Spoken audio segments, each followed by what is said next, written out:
Hey guys, this is Mr. Honig again. I'm going to walk you through one of the more difficult tasks, which is negative exponents, and we're going to try to make this as simple as possible. Okay. So what we already know here is we know that we have a 4 and a -3 here, and we know that this should already be known as the base, and this obviously known as the exponent. Okay. So negative exponents are all about reciprocals. Okay. So what we need to know is what our base actually is, as well as its fraction form, in order to take this reciprocal. So what I have here, I'm going to do this a little bit longer, but I have 4, which I know is a whole number, as 4 over 1. And I know that -3 is corresponding with that 4, okay? Technically speaking, yes, this exponent would apply to both of these, and I'll show you how that works in the next example with the fractions, okay? But what I'm going to do then, by rule here with negative exponents, is I'm going to take this 4/3, or excuse me, 4 over 1, and I'm going to take its reciprocal. That's what the negative exponent piece means, all right? So I'm going to take the reciprocal of 4 over 1, which is 1/4. And then we already took care of that negative piece. Now we have to look at the exponent, which is raised to the 3rd power. Here's the key. This 3 then follows its base, which in this case is going to follow that 4. Okay? So now what I have is 1 over 4 cubed, or if I were to actually compute that, because I can compute that, I have 1 over 64, because 4 cubed is 64. Okay? So all we're really doing is we are taking these negative exponents and we are making the number smaller by using that fraction. This is not saying anytime we have a negative exponent, the biggest concern we have is we have students that say, hey, the number becomes negative. That's just simply not true. It just makes the number smaller by using a fraction here, okay?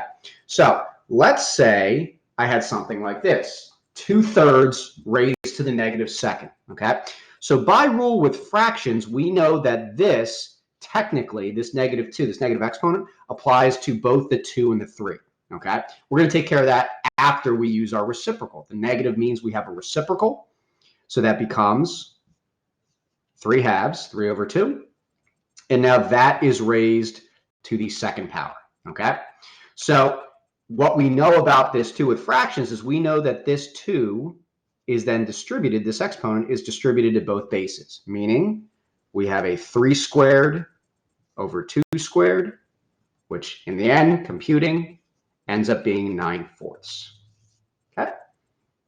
So 2 numerical examples for you. Now let's look at an algebraic example all the way at the bottom here. Okay? So we have a lot of stuff going on, and in reality, we have 1, 2, 3 different bases. Okay? What I like to do for my students is I like to put all these bases over 1 so we can then take the reciprocals when necessary, okay?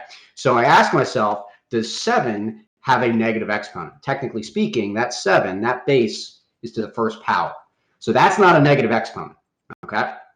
Does the x have a negative exponent? That one does. We have a -6. And does the y have a negative exponent? That one does not, okay? So the only one that is going to be dropping into my denominator, taking reciprocal, is this one right here, okay? That's the one I need to take the reciprocal of, okay? Very creatively, I've had a student before say, hey, that negative exponent is like when you're the bad child in your household. The negative means that this guy is going to go into the basement, okay? So a lot of times they think about, hey, you're upstairs, and then if you're a bad child, you go to the basement, okay?